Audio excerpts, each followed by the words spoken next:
Jane, thank you so much for submitting your biographical essay. We're going to go ahead and go over your first two paragraphs.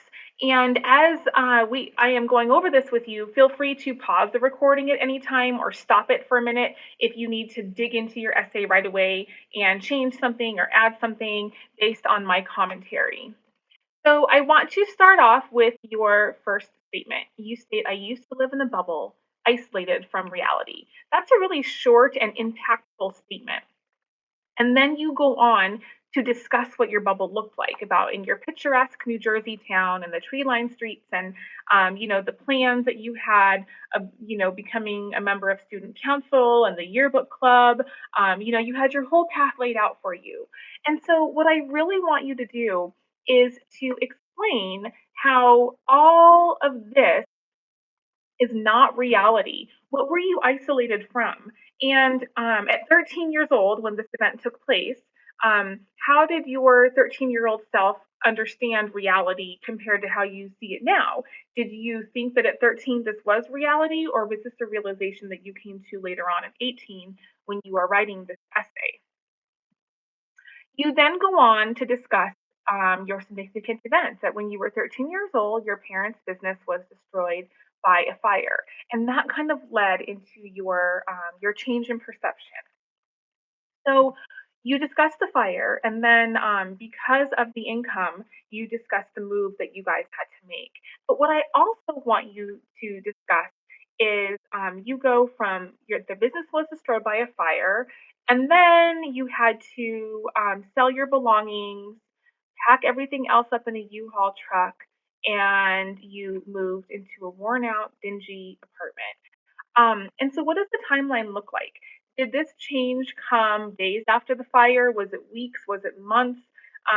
Because the significance is a sudden event like that, like a sudden move, might have a slightly different impact than if it was a couple months and slowly, you lose a piece here and then a piece there until then you had to move. And so, it's explain the significance of the time frame, whatever it was to you.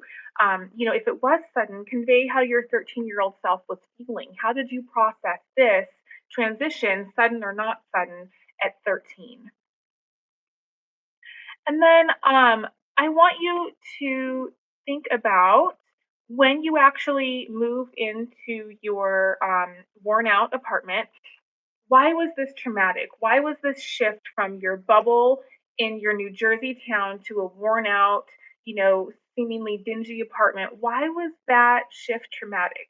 Did you meet any other families living there in your apartment? Was that shift traumatic?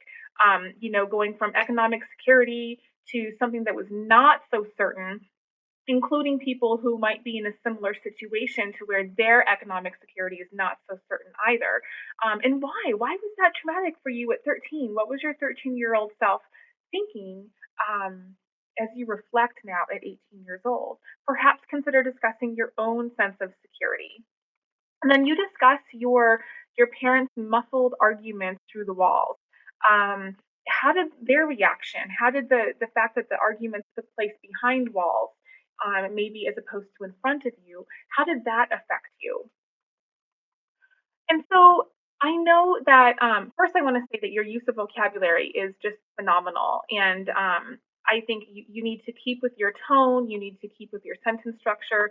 You are doing amazing where that's concerned. And so as you continue, I know that this experience has been very formative for you, and so it's not only relevant, but you are also brave to address this topic. And so I encourage you to be as honest as possible about the emotions involved, even if they are negative ones. They don't have to be positive. This just helps the reader relate to the experience, and it will also show how you grew emotionally. So be very deliberate about discussing how you have grown and matured through this, and maybe discuss your thinking process at 13 compared to how you're able to think through and reflect and process now at 18. Be very clear about how your view of life and the world, hard work, maybe even parenting changed, whichever is relevant, in your reflection. And remember that in the end, the readers are going to look for how this growth has helped you prepare to be successful in college. So you don't necessarily have to say Now I'm going to be more prepared in college. But you want to help create commentary that's woven in through your narrative to show how this change and difficult experience has helped you.